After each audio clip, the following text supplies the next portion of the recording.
Hi everyone, this is Camper Cooking with Chef Paul.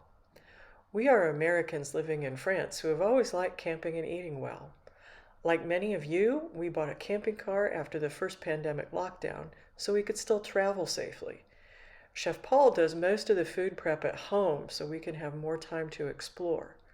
He will show you how a classically trained chef prepares great food even with a camper's minimal kitchen, utilizing historical and modern techniques. I need some garlic butter. When you think of garlic butter, you immediately think of garlic bread, garlic toast. If you're in France like I am, you think escargot. And those things are all true, and we'll use the garlic butter for all of those things.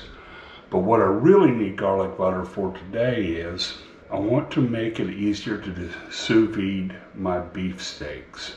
I can actually add some other herbs and sous vide some other meats as well. I'm going to start with some butter.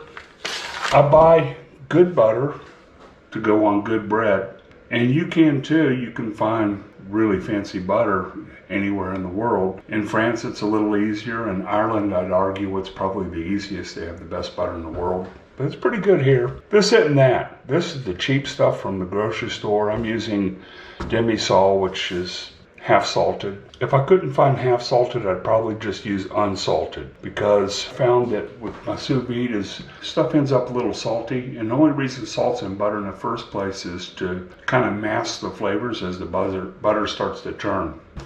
I'm also going to need a little bit of olive oil. You can buy good olive oil all around the world. This isn't that. This is some grocery store olive oil. It's good enough. Obviously, I'm going to need some garlic. I'm going to pull it out of my garlic keeper. I'm going to use all of that. And I need some shallots. About half as much as I have garlic. That might be a little heavy on the shallots, but I like the shallots. And I'll need some Worcestershire and some hot sauce. I can find this if I look hard enough. To me, this is really the only Worcestershire. If you were doing this at your house, I bet you have a really fancy food processor. I don't. Part of the problem is I don't have room for the appliances and toys that I do have. I don't really use food processors a whole lot, although it sure would be nice for this project today. The more you use them, the duller they get, and the blades on the food processors I find are really hard to sharpen and kind of dangerous to sharpen too. I'm going to show you how I chop garlic. I start by just trimming the ends off, because that makes getting the rest of it off a lot easier. It makes everything else come out really clean. You guys in America can probably get elephant garlic. And elephant garlic is pretty wonderful because it's a lot less work to chop and to clean. It doesn't always taste the best though. This is a nice local Alsatian garlic. I got it at the marché, and I'm pretty happy with the vegetables I get from this one vendor. I like to buy their stuff. This one has kind of a rose color. Man, and it's starting to smell good in here.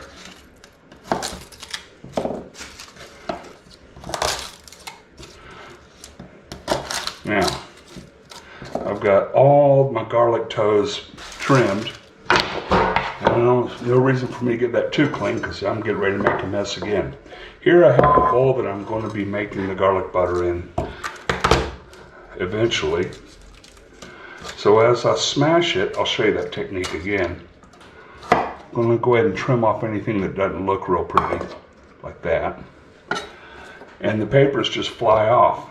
So putting my knife down flat on top of the garlic, put my heel on the knife, keeping it flat, keeping my fingers curved kind of back so in case something slips, I'm not going to cut myself. And that is pushed down with a little weight. And look, it just comes perfectly clean, perfectly easy. Now, I know some of you go to the grocery store and buy yourself that chopped garlic in oil or chopped garlic in water or sliced garlic or peeled garlic in a jar. And hey, I've done that too. But let me tell you, garlic starts to go rancid as soon as you peel it. And it doesn't matter if you put it in water or anything else. It's just not It's just not the right thing to do. It just doesn't taste as good. And you're going to say, oh, but I don't like the way it smells on my fingers. But, you know, I do the garlic first, and then I wash my hands. And by the time I've done everything else, they really don't stink. And if they do, well, there are two things that hate garlic: vampires and mosquitoes. So I don't get bit by mosquitoes very often, and I don't get bit by vampires very often. And I think it's because I eat a lot of garlic and usually have a lot of garlic on my body.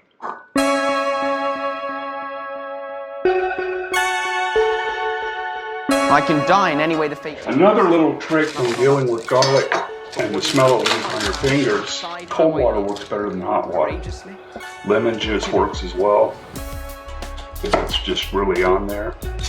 These are my beautiful Alsatian shallots. And I know shallots are kind of tricky to find in the US, but you can find them. You just may have to go to a whole paycheck kind of a store. I like shallots a lot. They taste like a cross between red onions and garlic, and they add a lot of flavor. So again, I'm just going to trim the ends and then slice them in half, and then it's easy enough to just peel off that outer layer, maybe 2 layers if it's not real pretty. And I can afford to peel 2 layers off of this because I feel like I'm a little heavy on the shallots anyway, if there is such a thing. Alright, so now I have all the vegetables I need peeled. I don't have a food processor, but I do have a small blender. I'm going to take these big chunks of shallots, cut them into smaller chunks. If you look, you can see about how much olive oil I have in here. We'll see if it's enough. Well, the blender, for some reason, is not working. I said I don't have room in my house for a food processor, so of course I went out and bought the biggest food processor I could find.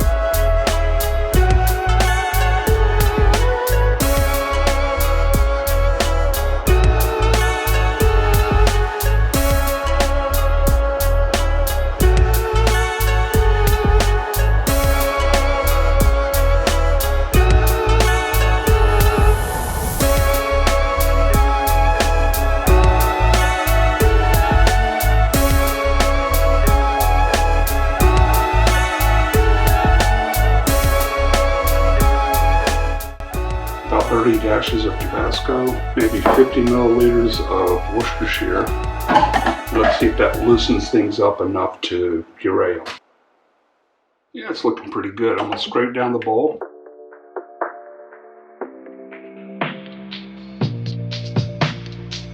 This butter's been out for about 3 hours.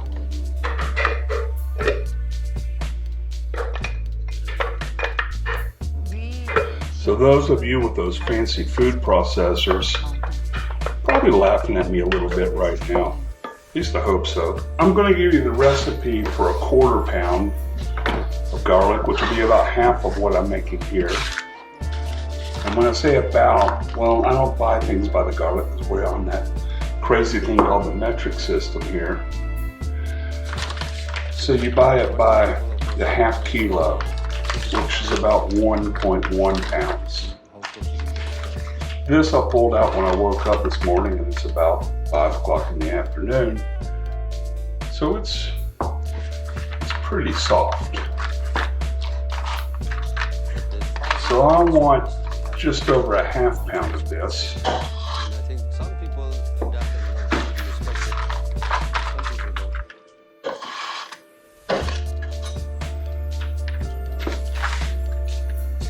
I'll set the rest of this aside because I want to make another butter, compound butter, in a little while. That's what these are called, it's compound butters.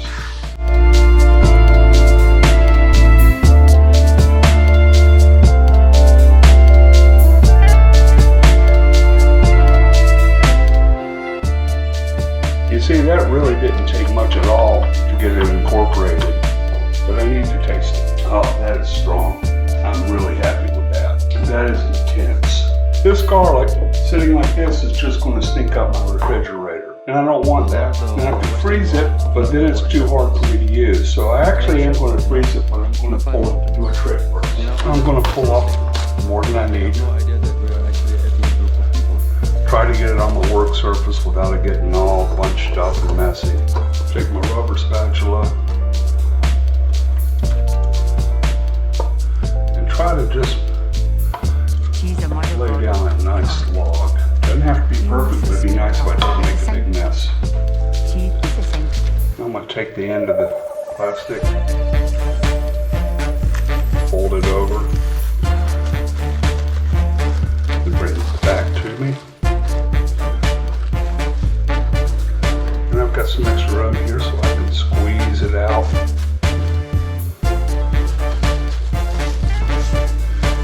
Roll the whole thing to give myself kind of a candy wrapper on the end.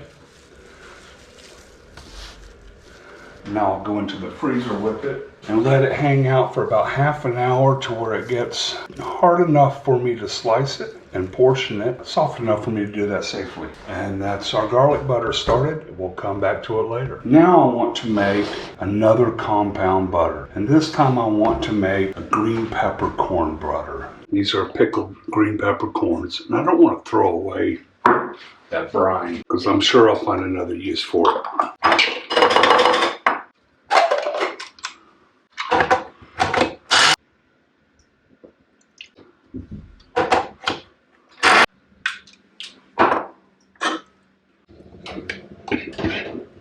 I think my goal is going to be to make it this next summer or early fall, that I'm not trying to do it when it's so cold.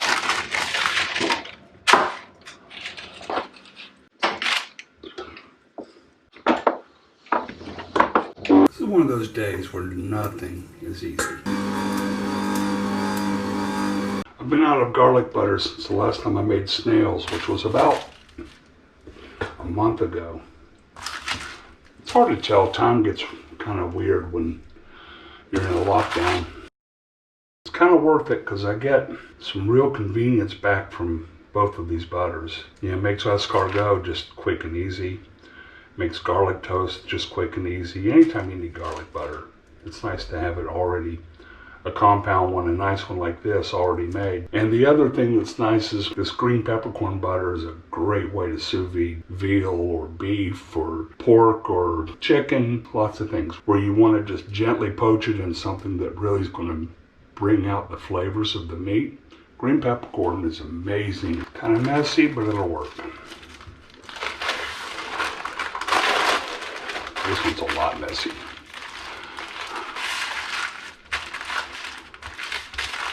I'll end up having to melt down this paper today or tomorrow to make something out of that. Okay, that stuff's in the freezer. I have some more mess to clean up. Check you later. I teased my wife a lot when we moved here because she moved a bunch of office supplies. But you can't find a Sharpie in this country.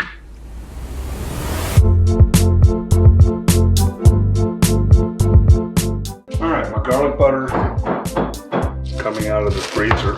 And can you tell I didn't have a flat place in my freezer for it?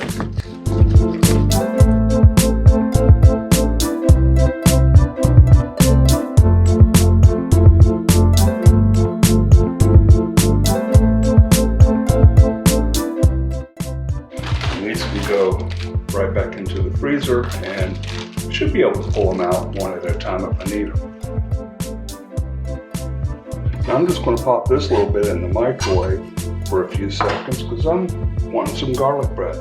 And now I can portion my green peppercorn butter.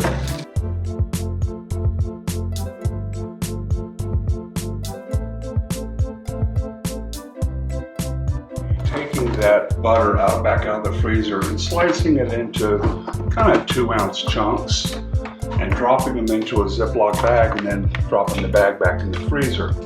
Then I can just pull out a chunk of it for whatever I'm cooking and throw it in and be happy with it. I want to move on and get this veal ready. I'm going to take my Amazon's cheapest vacuum sealer here. So I have 3 really pretty veal chops. And this is going to be for one glorious meal. Put them all in one bag as long as I can get them in the bag pretty flat.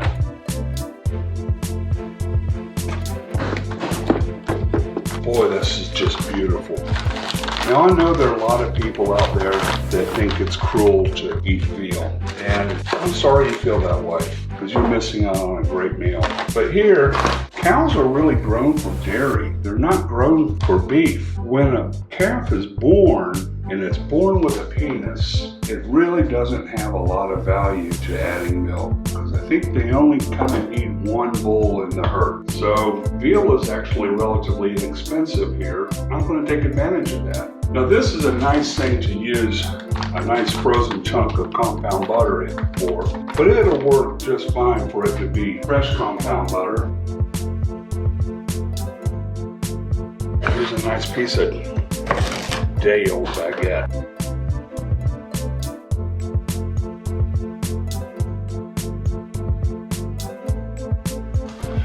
Yeah, it's about 10 minutes in the old toaster oven, which, let's face it, is not the most even heat.